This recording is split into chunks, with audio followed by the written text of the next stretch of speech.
Hello and welcome to episode 1105 of The Sleeper and the Bust. It is Tuesday, October 11th. I'm your host, Paul Sporer, joined this morning by Justin Mason. Justin, good morning, sir. Good morning. I am dressed like I'm about ready to climb Mount Everest, and it is time to go. You're ready. I'm ready. A little chilly over there in the office, but you're ready to go. Big playoff day. We get 4 games. Very excited for that. I was out at the concert festival this weekend, so I didn't get to take in much playoff baseball outside of radio listening and box score watching. So I'm excited to just strap in for the 4 games today. And any of the underdogs that you like, all of the home teams are heavy favorites, both in the games today and in the series.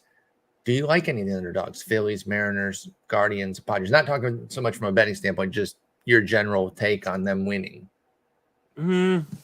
Not. The Mariners are super interesting. I think they're more of a story than they are a legit contender in the American League. Really? I think they can. Astros are my pick to win the World Series. So obviously, I don't think they're going to win. The Mets were mine. That's why I had them playing. Yeah, so I feel you there. But I think this Mariners team can beat the Astros. I think all 3 division dogs are live. Phillies, Mariners, Padres, because of that division rivalry, that closeness.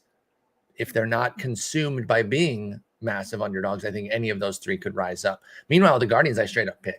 I just think they're going to beat the Yankees. So that's the one that I fully believe in. And then the others, I totally get it. I would say if I had to pick a second one, it's weird because maybe it would be the Mariners, even though the Astros are the team that I picked to win the World Series.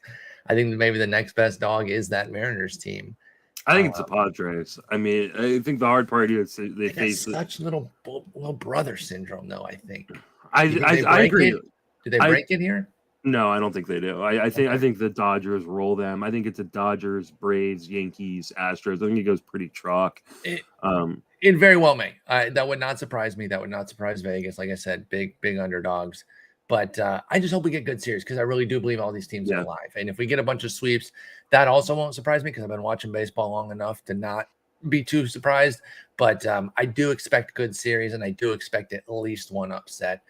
Ideally, it'll be the one that I picked, but even if it's not, I hope we get some fun baseball. Yeah, I think that the Padres have the best chance to do it, to be honest. And it's the short series helps, I think, personally. Yeah, and the Dodgers, like, as much as they just got a juggernaut of a team, like, they don't have a ton of depth. Pitching-wise in particular, right? especially the pitching. And so I think what wins in the playoffs, it's typically pitching, right? It's guys getting on a roll. And, we saw what, my even year Giants did when they clearly weren't the best team any of the years they were in the postseason. But the top of that rotation just carried them through, and then great bullpen work, obviously, too. So, and, the clutch hitting, the guys that were rising up, also the studding out. We know what Sandoval did to my Tigers. The one thing I do think, though, because I agree with you on the Dodgers, I've looked at the pitching and I'm like, geez, what's going on there? Should Kimbrel even be on the roster? But the piece that they're going to put in the bullpen from the rotation, I don't know who that is yet. I don't know if it's been announced, if it's Gonsolin or Heaney. But whoever that is, I think is a huge addition to the bullpen. I think it should be Heaney personally, because they already have 3 lefties with Urias, Kershaw, and Anderson. Plus, he gives them a second go-to lefty. Heaney and Vesia can then become the top 2. Ferguson and Price can kind of be secondary there. So the thing of it is, they're still the Dodgers, and I still think some of the lesser names, like people don't talk about Tommy Kahnle and Chris Martin and Evan Phillips. I think some of those guys could really rise up and become, not I want to say household names, but become more known. And then we say, oh, that's where their extra pitching came from. It wasn't the well-known names, but it was kind of the next guys Chris Martin's not a next guy up. He's 36 years old. And same with Kahnle. He's 33. That's the thing. They got old guys here that might actually rise up and be kind of be the studs for them. But I agree with you. Their pitching is a little weak relative to a 111 win team. This is not the best pitching we've seen from the Dodgers, despite 111 wins. But anyway, I'm excited for the playoffs. I think it's going to be great. Like I said, I just want good series. I don't care if every one of my predictions is wrong. That doesn't bother me in the slightest. I want good baseball. But today, what we're going to be talking about are some small sample superstars, which are perfect for the playoffs because they often produce small sample superstars, guys that pop off for that 1 week that they need to become a lifelong name in an organization. Talk about your Giants. Travis Ishikawa will never be forgotten by people who lived through that era. Cody Ross, similarly, and others too. We're looking at small sample superstars from the season, though, guys that had a great burst. And I extrapolated their numbers out to 600 plate appearances just to see. Obviously, when you play with paces, you get goofiness. But could they really fulfill these skills? Is there something here? Maybe not at the high level. I got one guy here with 58 homers. I got another guy with a 40 homer, 20 steal pace. Obviously, not asking you if that part is real. But is their talent real enough for you to be interested in them? I'm in a DC right now because I have a sickness, and I've been negatively influencing you. This is almost worse than if I just did a ton of drugs and drinking and you. Like me playing in this league, texting you about it, telling you about it, and you not signing up for one has been tremendous willpower. And I've actually been encouraging you not to. I've been saying I'm a bad influence. Don't do it. Wait. I've been attending meetings and working my steps and you're staying strong. Calling my sponsor, and I got this podcast host, and he just doesn't care about my addiction, and he's just flaunting it in my face. By the way, we're not making fun of addiction, because fantasy can be an addiction. I'm not absolutely in any sort of problem, so I don't want to minimize that. But I did sign up for a draft.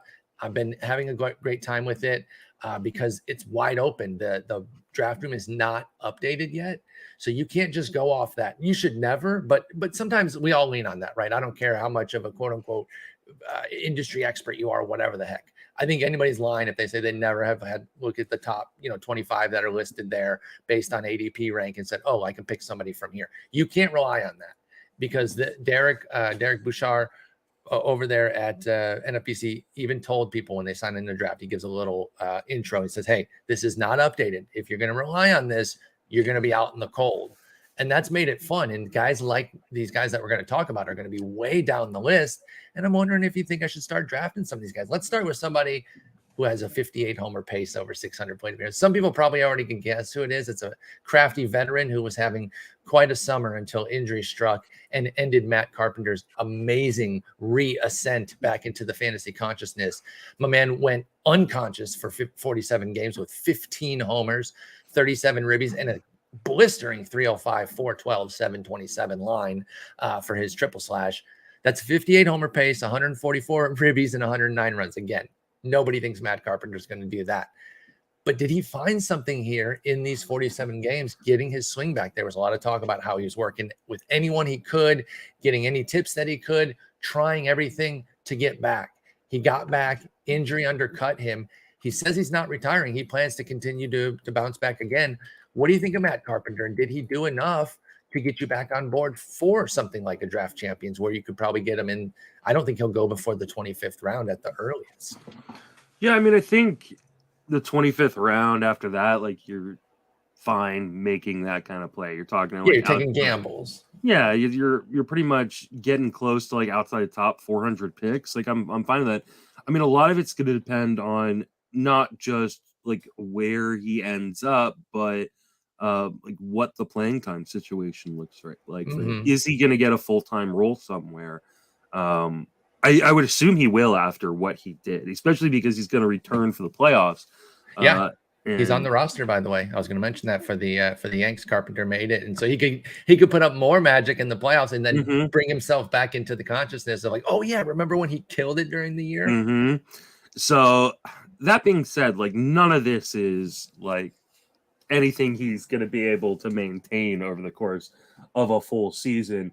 He hit 301. He had a 231 XBA. Like he's just, Whoa. I didn't realize it was that stark. Yeah. Like you look at like the average exit velocity and it's blue on Savant. Like he was pulling the ball a ton, taking advantage of Yankee Stadium. If he ends up back in Yankee Stadium, I'm going to be somewhat interested. I think you have to be because it's like the perfect park for him. Yeah.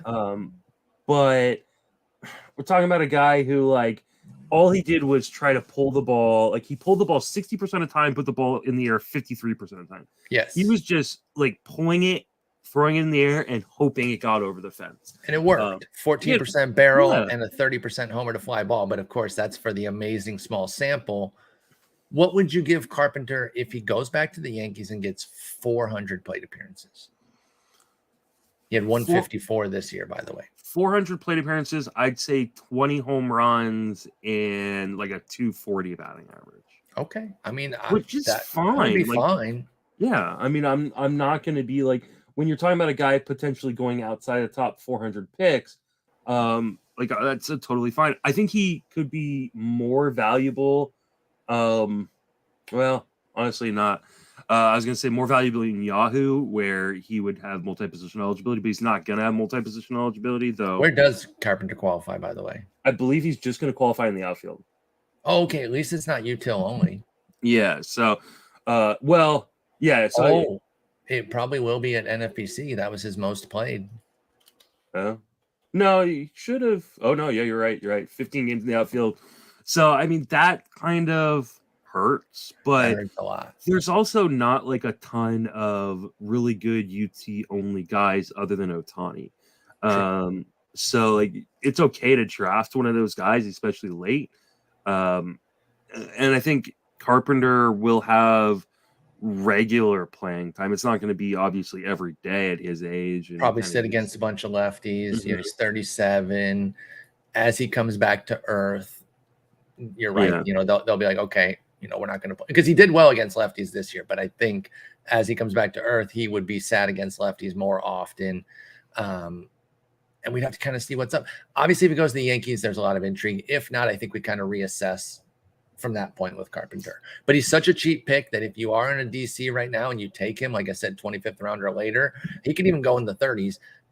That's not going to hurt you that much. And the upside is meaningful. So I like Carpenter. And I do think he could be worth taking. At the price, Carpenter is not going to hurt you. Like exactly. Let's move to a youngster who's going to cost quite a bit more, and could also, you know, invigorate some interest in him via the playoffs because he's on the Braves, and that is Vaughn Grissom, who went in the 11th round of the draft time in second baseman for the Braves, took full advantage of Ozzie Albies being out and made it so that they barely missed him. I mean, we've been talking about it, and it's a hot topic across the community pretty much for a while now, you know, about how great the Braves are. And they signed somebody to an extension damn near every day, it seems. Obviously not every day, but, you know, consistently enough. Strider just signed his deal. They're locking up this team, and they're showing that their depth, even when they lose a superstar, even though Albies wasn't playing like one, he is one of their superstars, they just filled right in. And Grissom was incredible. He put up a near 2020 pace, 19 homers, 19 steals. If you pace out his sample over 600 plate appearances with a 291 average, he played for 156 plate appearances, put up the 5-5 with that 291 average, 353 OBP, 440 slug. I guess the question is, where does he play next year? Because Albies will be back, but I don't think Marcelo Zuna will be. So I feel like outfield / DH would be an opportunity. I know he hasn't played the outfield, Grissom, but I just feel like somebody who can play high level, high minors and major league middle infield can figure out the outfield. So I feel like that could be the avenue for Grissom. But what do you think about Grissom's talent absent the playing time? Don't put that aside for a moment, but just the talent alone, how interested are you? Well, you know where he could play is shortstop. That's true, because Dansby's a free agent. He played 2 games at shortstop this year. I don't think he's defensively very good at shortstop, but he could play there. I don't know that they want him to, considering you've got a number of ground ball pitchers on this roster. You probably want a guy who's a little bit better defensively at shortstop. That being said, I think he's going to get an opportunity. I also don't think he's as good as he played coming up. And we started to see kind of the regression coming towards the end of the season, in spite of the fact that, you know, he hit 291. His XBA was 259. He had like a 7% barrel percentage, doesn't have very good exit velocity numbers. He makes a lot of contact, but a lot of it's weak contact. I just don't know that he is anything special. And I don't know that he is one of these guys that can. Albies is going to play, right? If Albies is healthy, Albies is going to play every day. I know Albies had his own struggles prior to the injury, but Albies is locked into a long-term deal. I think he's one of the faces of this franchise. Albies is going to play every day. If Grissom can't find a defensive home, and he's kind of lackluster with the bat in general, I wonder how much Grissom plays or becomes more of like a super utility guy. Yeah, I think there is some risk here with Grissom, and we have to be careful not to get too drunk on what he was able to do in that short sample, and just kind of the rising tide of Braves, right? That he gets caught up in that because they've been so great with cultivating talent. Are we just not questioning any of their players, taking them at face value and saying, let's get every Brave that we can? You know, Michael Harris popped off, put up in your 2020 season in 441 plate appearances. Everyone's going to be on him. Spencer Strider, Kyle Wright. You know, these were three breakouts that did full season work or very close to.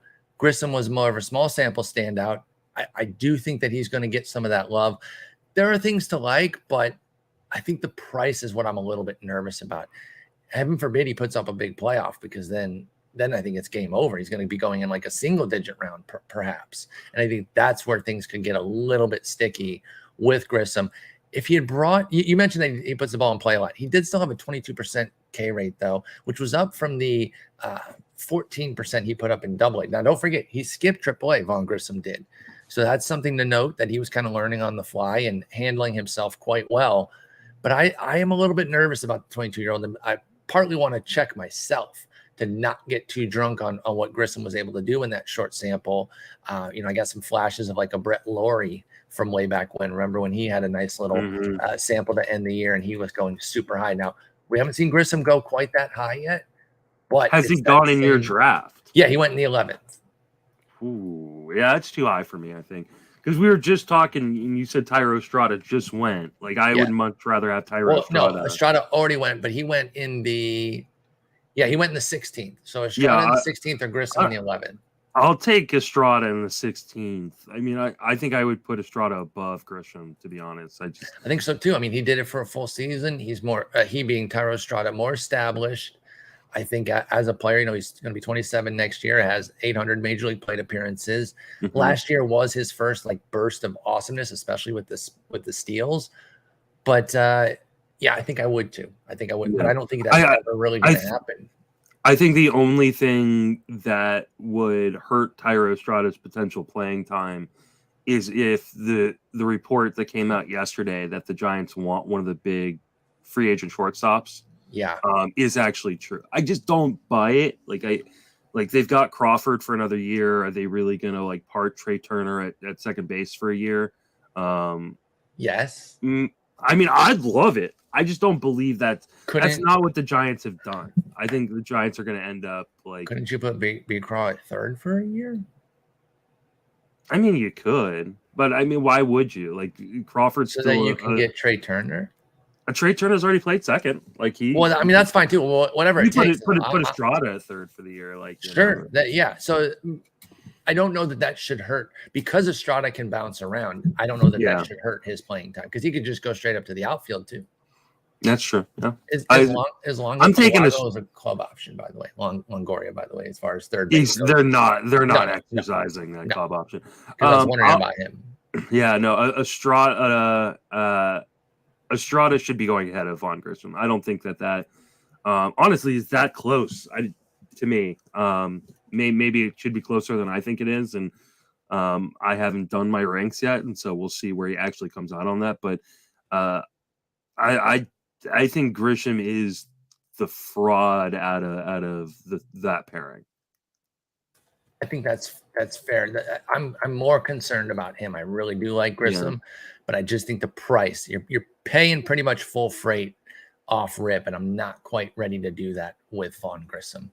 And Thairo Estrada, I think, is going to continue to be a bark, and I don't think he's going to be expensive at all. All right, let's head to Texas. We got a trio here of Texas Rangers. One of the upsides or silver linings, I guess, of being a crummy team is you get to try out a bunch of players and see what sticks. And that's exactly what Texas did here. And they landed on a handful of small sample studs. In fact, one I didn't even include. I guess he didn't make my threshold here because I was definitely going to include Leody Taveras. I don't know why he didn't. Oh, because I did 300 plate appearances and fewer, and he was 341. But let's start with Mark Mathias, who they got from Milwaukee in the Matt Bush deal. So they got him just this year, and he came up for them, and it was a tiny sample, 74 plate appearances, but he put up 5 homers and 2 steals in that time. Now he's 27. This is like a journeyman coming over. He's been Cleveland, Milwaukee, now Texas. He's 28. His birthday's already. Okay, so yeah, he's 28. Let's keep all that in mind.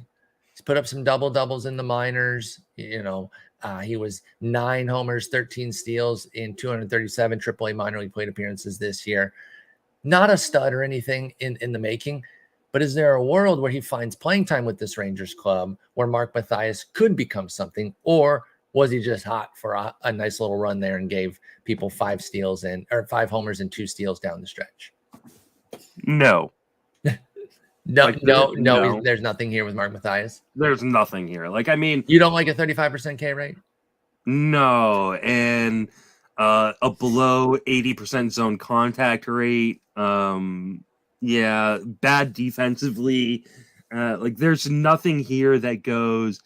He is probably at best in a quad A 5th outfielder type. He shouldn't be drafted really outside of the deepest leagues. I mean, just no. Yeah, I think that's fair. I had to bring him up. Played well. Kind of started with the little appetizer there, and I think the next 2 kind of get more intriguing for me.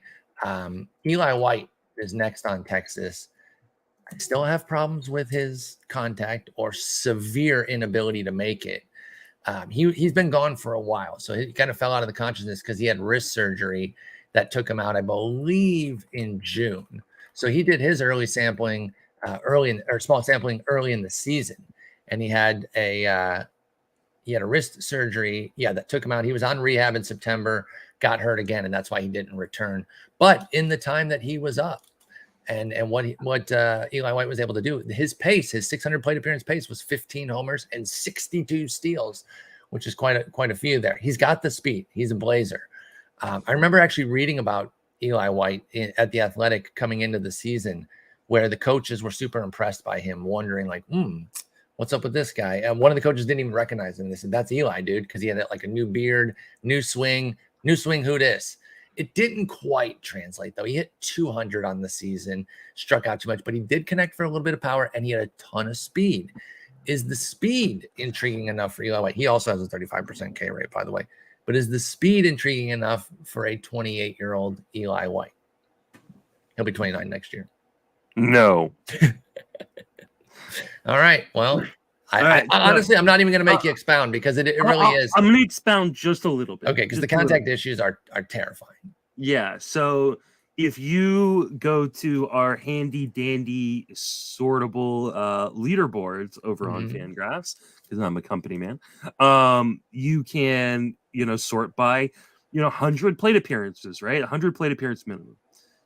Eli White has the second worst zone contact rate in all of baseball of players who had at least 100 plate appearances at the major league level, with a 69.1%. Not nice. Not going to say it. It's not nice. I can't lie. Only one player in baseball was worse. Can you guess who that one player was?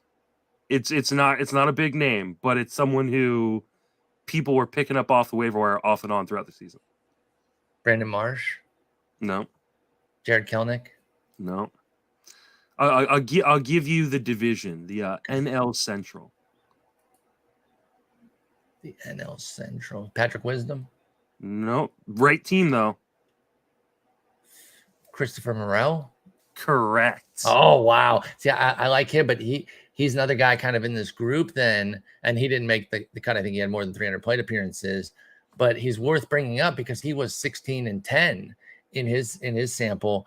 and there's some intrigue there. I like some of this talent, but I wonder if Christopher Morel is already kind of a late career Carlos Gomez, not even the early career where we got the goodness.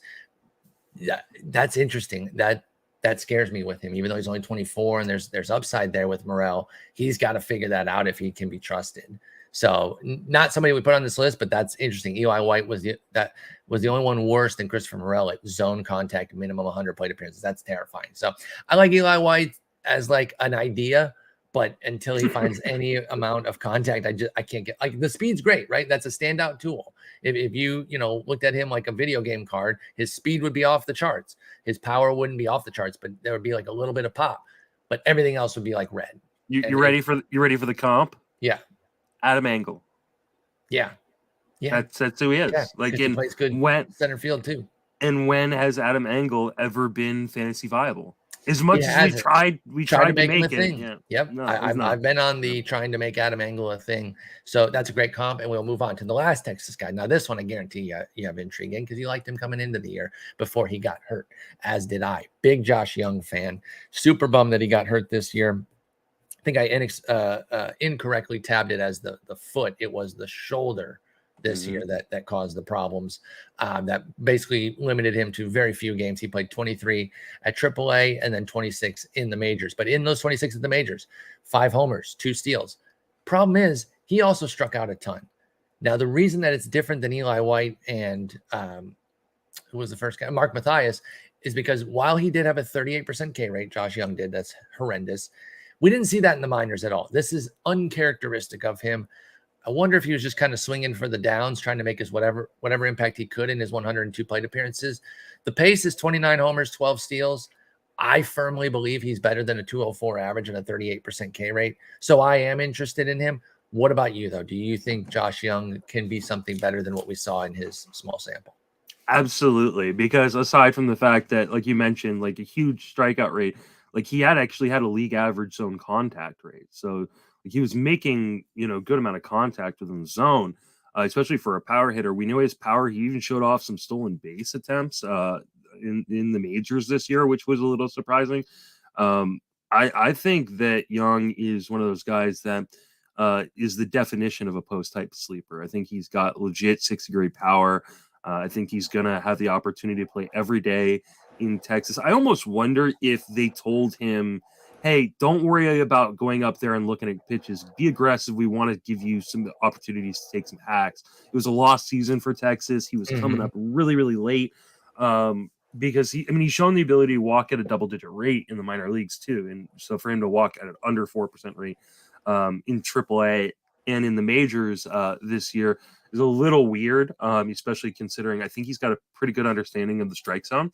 So I think Jung is a guy that he's probably going to be buried in a lot of ADPs, and especially early on. And I think he's a guy that people should target. If this is draft champions season right now. He's one of those guys. I think if you're getting outside of the 30th round, you're going to be pretty excited. It's not going to be that deep. 15th round for my draft. Oh, he has already won the 15th. Okay, so he is not going to be. He's going to be a teens round kind of guy. Is that cheap enough for you on Josh Jung if you're drafting in the 14th to 19th round range? Because I don't think this is necessary. It's a one shot sample here, 15th round. He could go in the 20th round of some other drafts. We don't know, but for this one draft, he did not sink. This was not an unfair price in my opinion. Though it was 2 picks shy of the end of the 15th round, so pick 223 for Josh Jung. Ooh, that's tough. The next 2 third basemen to go, just because that's where he qualified. These 2 other guys have other positions, but I'll give you the next 2. DJ LeMahieu and Luis Urias. I'd take both those guys over Jung. I would too. Like, I don't hate the Jung price on its face, but seeing those 2, and then after Urias was Anthony Rendon. And I'd rather take the shot on Anthony Rendon. Yeah, I think so and too. Jung at that price. I think I'd go Tyro Estrada, Jake Cronenworth, Luis Ariz. I don't know if any of them have third base eligibility. They have in the past, but they're similar. They all went after Jung as well. Yeah, I don't know how you can justify that, honestly. That one's tough. Who knows? Who knows? Like, is that just a one sample? Because he should be going outside the top 20 rounds. And I would assume he would, but maybe people like usually these guys like who have a rookie season that is disappointing, and Jung's was because of the injury. These guys typically get buried, but this doesn't feel like getting buried to me. This feels like above what should be market rate for a guy like him. I agree. And while I do like Josh Jung, if this is the price and where he's consistently going, I'm not going to end up with as much of him as I thought. Me too. Let's move over to a guy we've talked about before in this realm. I don't know that we do this same exercise every year, but Dylan Moore has been talked about as somebody like, hey, you start extrapolating those numbers. It's always like that. This is another old guy. He's 30, utility guy. I included him because he hit the thresholds, right? He did steal 21 bases this year in 255 plate appearances. There was some value there, but he crushes your average. There's some pop. He had 6 homers. So his 600 plate appearance paces were 1449 for homers and steals. I don't think he's ever going to get that kind of time. Is there anything here? Do you see any sort of late career breakthrough with Dylan Moore, or is he just is who he is, which is tons of speed, very little contact, and a little bit of punch in a half season type sample? Yeah, I don't see much here. I was going to do my no thing again, but Dylan Moore is the type of guy using DFS against lefty. You stream when the Mariners are have 3 lefties in a row on a weekend. AL only fill in when he's playing a chunk of time too. I think it is where Dylan Moore's value lies. It's very niche value with super deep leagues or DFS, like you said, as a punt play. He hit like 205 or something against right-handed pitching. Like you just can't do that and be fantasy viable. I agree. And that was what the tough part was about his 2020, because we buried this point into the ground, but people were taking that as like a full season and getting too drunk off of it. And he spiked against the righties for 108 plate appearances. And there was a lot of extrapolation, excitement around Dylan Moore. He came right back to earth last year, and he wasn't really any better this year. Again, I included him because he hit the thresholds. Not everyone on this list means that we are co-signing them. That's why we're talking through them. I'm also not in on Dylan Moore. I might be in on this next guy, though. He's got cool name, and he's a little bit underrated relative to the other outfielders that this young team has. The Arizona Diamondbacks are cultivating outfielders left and right. Corbin Carroll and Alec Thomas are getting all the love. Jake McCarthy might have gotten the most love out of that group this year for what he did in the second half, which has left Stone Garrett a little overlooked. People aren't turning over that stone, perhaps, despite the fact that he did very well in his small sample. It pays to a 29 homer, 21 steal, 600 plate appearance run.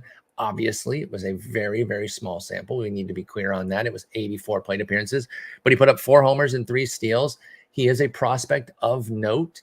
He also did some quality work in AAA this year with 28 homers and 15 steals in 440 plate appearances. That was the PCL, so that was homer haven, a hitter haven, I should say. 25 homers, 17 steals back in 2021 between AA and AAA for Stone Garrett. So he's been good. He came up and he basically did an 84 plate appearance sample of what he's been doing in the minors.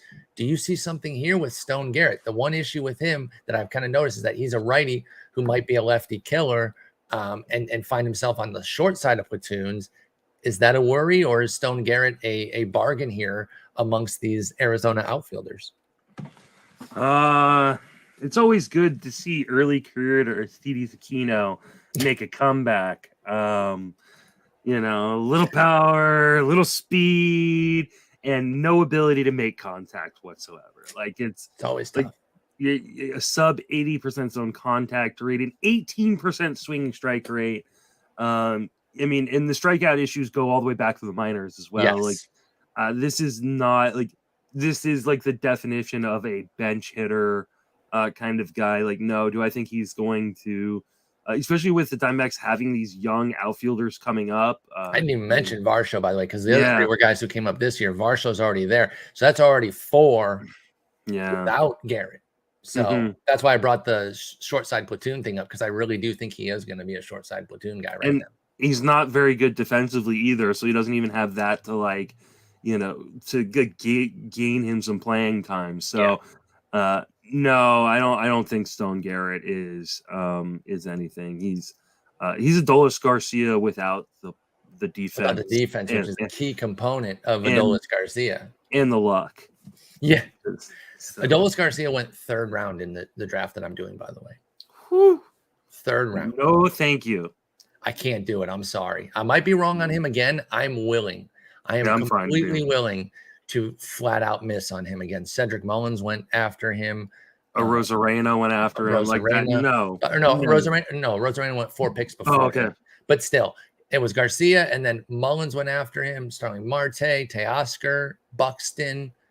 I mean, take all those guys. Yeah, those are just the guys that went in the next 2 rounds. There's guys even later that I would have been more interested in than Garcia. I can't. I really can't. I mean, the same team took Tyler O'Neill in the 8th, and I think I'd rather just do that. But I only want one of those guys. I don't want 2 guys like that. So anyway, closing the book on Stone Garrett. I agree.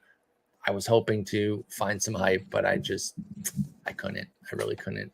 What about this next guy? Get another cool name here, but I don't know if it's going to be enough to carry. Skye Bolt for Oakland, who, again, bad team, gives an opportunity to put out a lot of different players and give some different opportunities to folks and see if they can take full advantage of it. Bolt was certainly able to do that in his time, and he paced out to a 21 homer, 26 steal type season if he had gotten 600 plate appearances.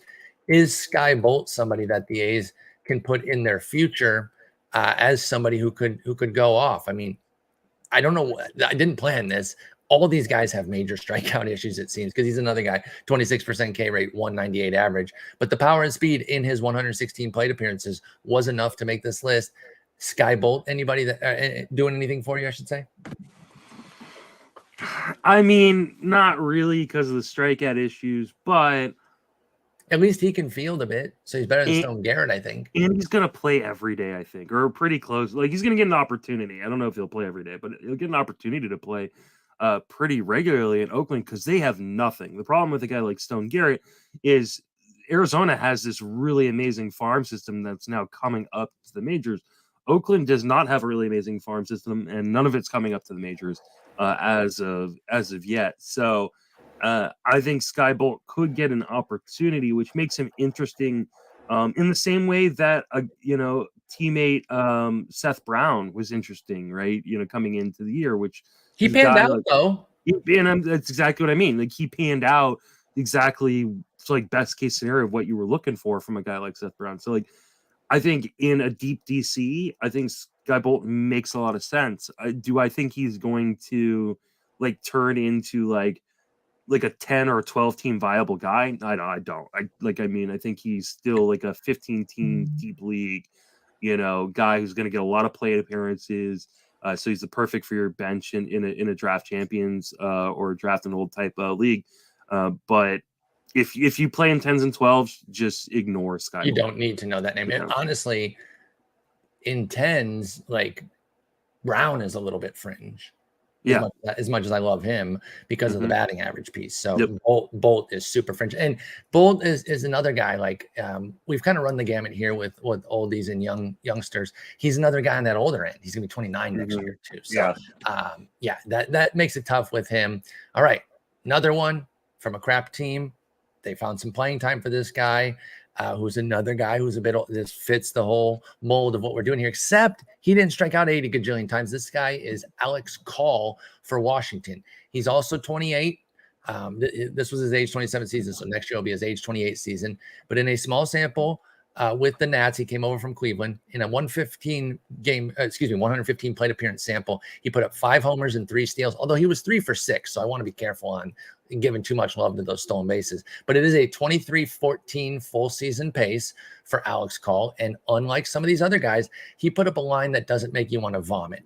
23% K rate, 10% walk, good for a 245, 330, 441 for Alex Call. Is there anything here for a journeyman outfielder or another guy that just took advantage of his playing time and we're not really keen on? Alex Call for Washington.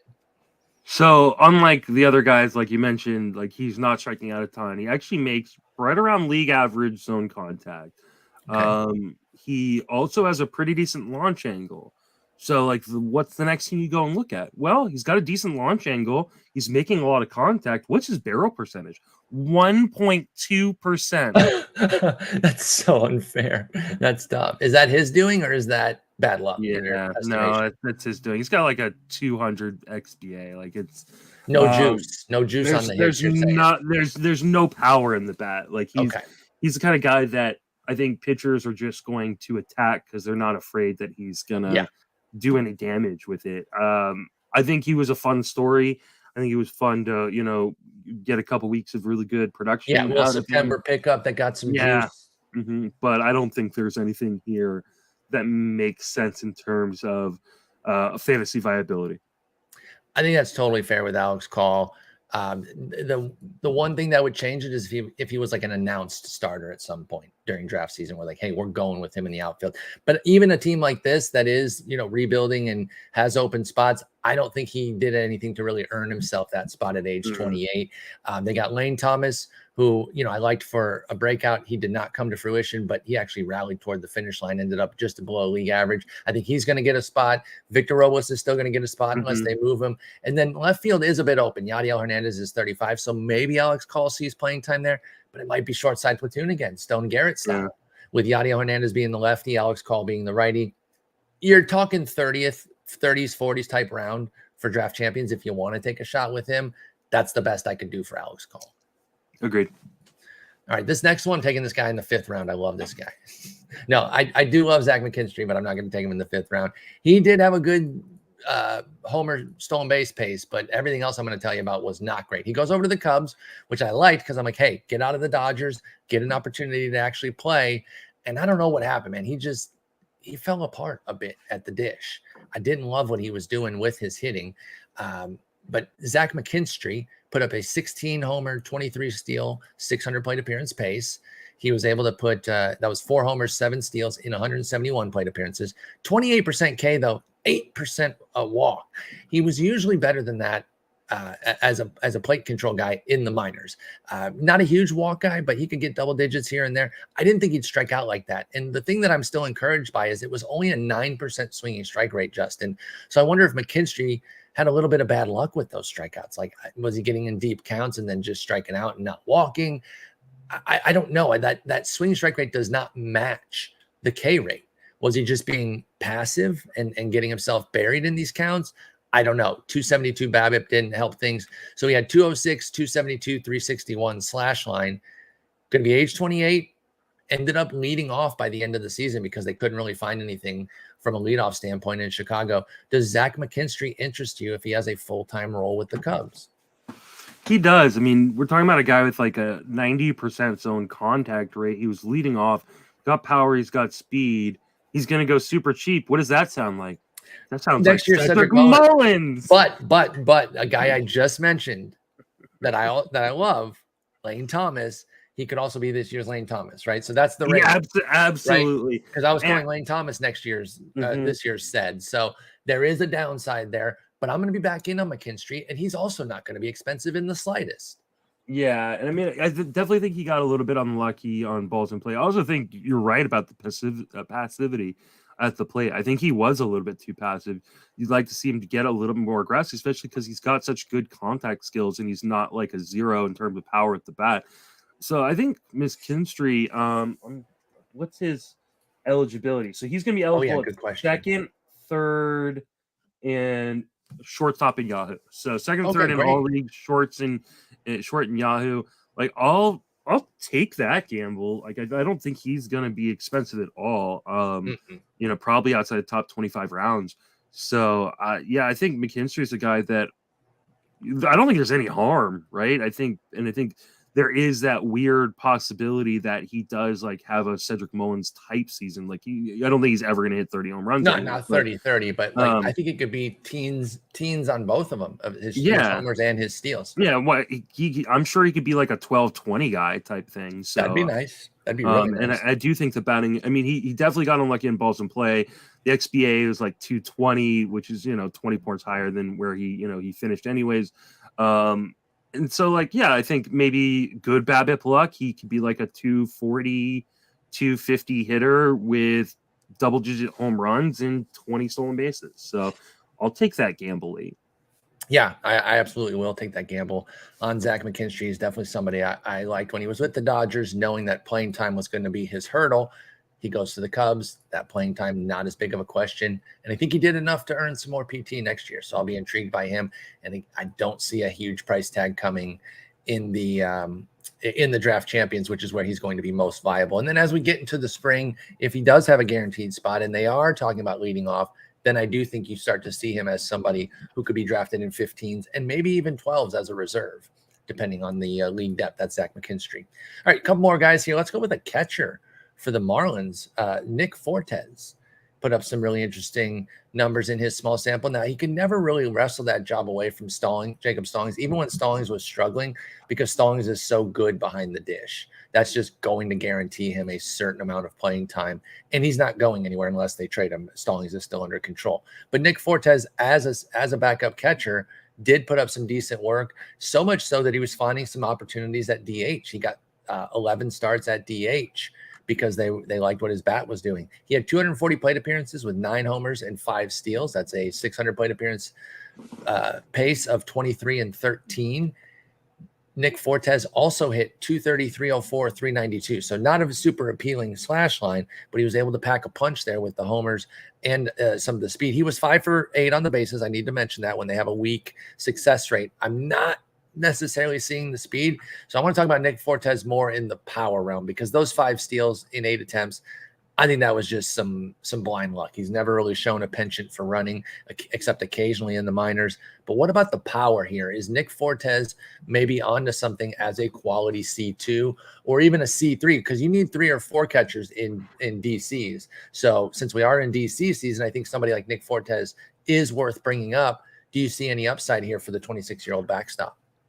Yeah, I think he's kind of a low-end C2 in your 15 catcher leagues, right? So, like, I think we're probably going to be ranking him around somewhere between, like, 24 to 30.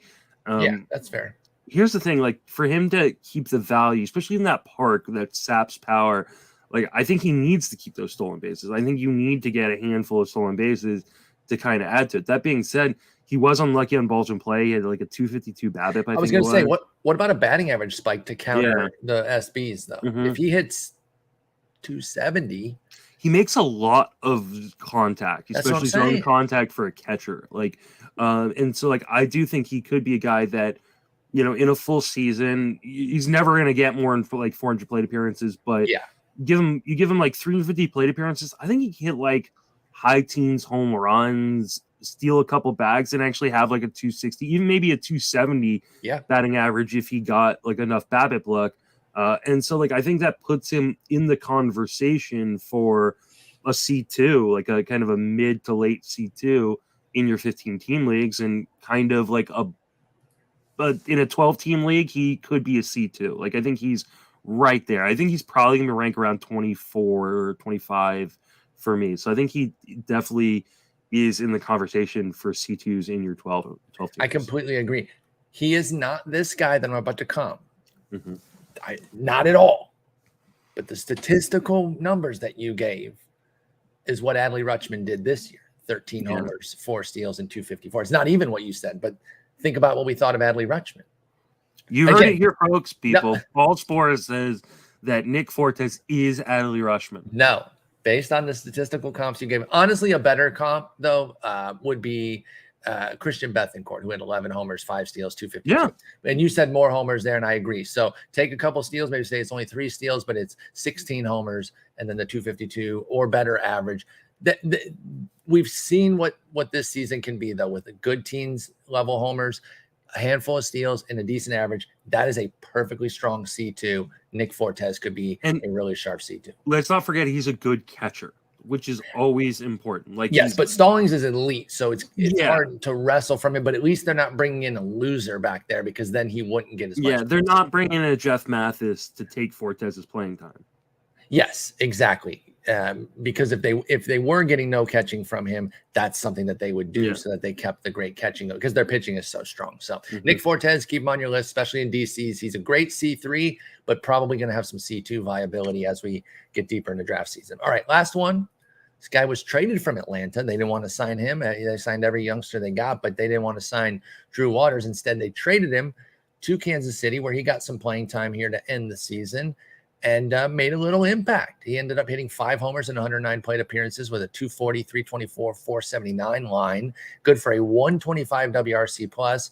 The full season pace would be 28 homers and 99 ribbies. I didn't include his steals because he didn't steal in the majors. However, he did put up 12 homers and 18 steals in 353 plate appearances at AAA.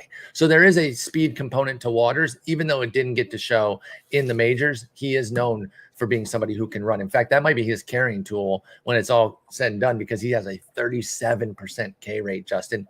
11% walk rate, though.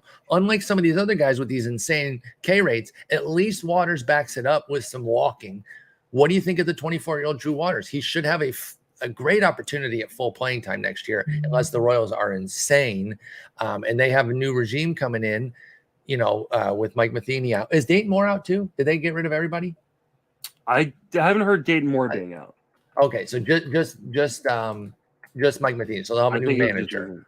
But no, he's gone. That's what I thought. He was fired on September 22nd. So a new regime coming in. They didn't get Waters, but 24-year-old outfielder who can do some things. I feel like he should at least have an opportunity at winning a job. What do you think of Drew Waters in the little sample that he had in the majors? Are you intrigued? I'm going to call your little sample and raise it with an even smaller sample. I'm going to use just the last 3 weeks of the season. Oh, okay. I thought you were switching players. No, you're going off of Drew Waters' tiny sample here. Go ahead. Yes. So I'm going to go last 3 weeks of the season. Okay. So September 15th on, he hit 317, 378, 707 with a 9% walk rate and 4 home runs. He was a boon to some fantasy leagues without a doubt, Drew. So there's some Drew Waters fans out there. Now he did strike out at a 40% clip. But a 474 BABIP made sure that it didn't hurt too much. Yeah. But he also, during that time, he was making 82% zone contact, which is just below league average. That's fine for a power hitter with speed. I think he is who he is. I think he's gonna strike out. I don't know that he's gonna strike out at a 35% clip. I think he's probably more of a 28, 29% kind of guy. We can live with that, with enough power and speed and walks. Yeah, but he's gonna walk at a double-digit rate. He's gonna have power. He's gonna have speed. And what do the Royals have? I think he's going to play every day. I think he certainly should. Yeah, I think they're gonna give him an opportunity. And I think he's just good enough defensively. He's not a good defender, but I think he's not going to hurt them defensively.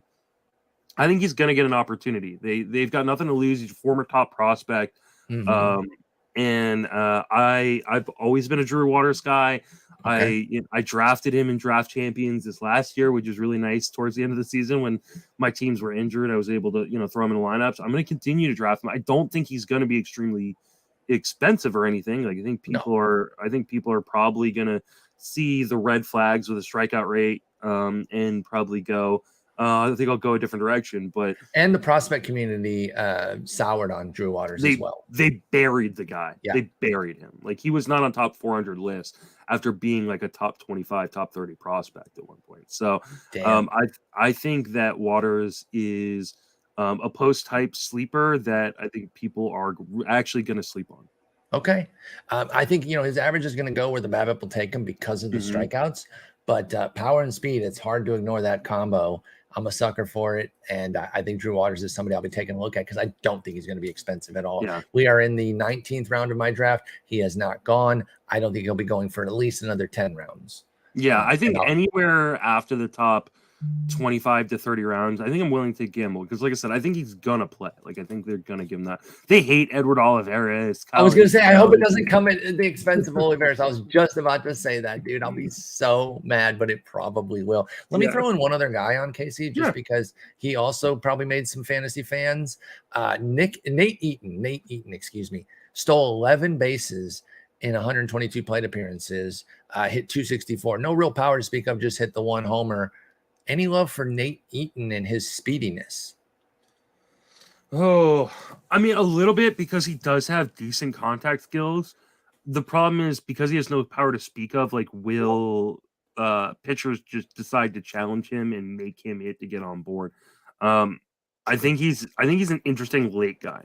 I think the other issue becomes how much do we think stolen bases are going to go up league wide, and does his kind of speed only profile become so much less valuable? That will undercut. That's a great point. When if speed does go up as we expect, but both due to the pitch clock and the enlarged bases, the pitch clock being a bigger reason,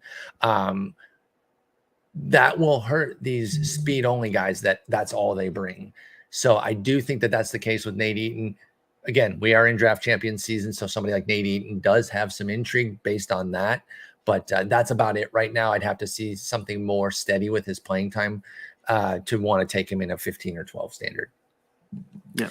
All right. So there's our guys. Some small sample superstars. They all won't pan out. In fact, we were pretty negative on a lot of them, but there are some gems here that I think if they got their playing time, they're not going to reach these 600 plate appearance paces.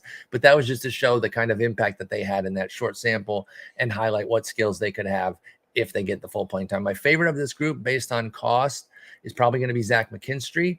I do still like Josh Jung. I want to see if my draft is an outlier or if that is his steady price. I think Matt Carpenter is somebody I'll have some pickups of as well, and Nick Fortes. My least favorites are probably Vaughn Grissom because he's going to be expensive, and then maybe like Dylan Moore if people still continue to try to make him a thing. Yeah, I agree. I mean, obviously, I think my favorite is probably, I'm gonna go Fortes. I just think Fortes, I was gonna say Fortes or Waters for you, right? Because you like Waters. Yeah, Waters. Yeah, Waters is my favorite. Fortes, I think, is probably next. I mean, I really like Josh Jung, but if he is, if he's in the teens, like I just don't know how you justify it over other guys. Maybe I will justify it because I'm sure I want to get some shares. Young, so I'm gonna be torn on him again. I'm just surprised that he's going that high. If my 15th round pick, him going in the 15th round in my league, I hope that's an outlier, but if it's not, I might still convince myself to get one share because I really do like the talent. Yeah, he'll end up on one of my teams. I really thought he would be a bargain. It doesn't sound like he is. Yeah, it seems like people aren't sleeping on him. John Birdie went in the 14th round. What do you think about that? I understand it, but again, like I get it, but where's he playing? And I'm not so worried about that because he'll just play everywhere, right? Like, but to me, like, is what he did sustainable over the course of a full season? Probably not. And then probably about it. No shot. And then again, what happens when stolen base numbers go up, 30, 40, 50%? Yeah. Like, how valuable is a guy who has zero power, is not giving you a 4 homers, Justin. You shut your mouth. Zero power. Yeah, not giving you a great batting average. And I mean, let's say the Marlins are more competitive. Like they're getting more and more competitive. Do they want a guy whose best asset is coming off the bench and giving them a cheap steal? Well, that's the thing. He won't play very much if they are more competitive because he'll be shoved out of those roles where he's getting substantial playing time. He'll be like a once or twice a week pinch hitter type for John Birdie. So I just think there's no shot I'm drafting him if his ADP is near the 14th round. He'll never get cheap enough for me. I mean, isn't he just going to be this year's Miles Straw? Like, I mean, yes. Okay, so like I don't want that. Right down to the fact that I will have 0 of John Birdie. All right, well, that's going to end the show for us today. I'm not sure what we'll talk about on Friday because this sample doesn't quite work for pitchers to take small samples and try to extrapolate them. Maybe with some strikeout guys, but I'd have to find something else to discuss pitchers. So I'll figure it out. We'll have a topic for Friday. But enjoy the 4 games. They're about to start here in about 40 minutes, and I will talk to you on Friday. Take it easy.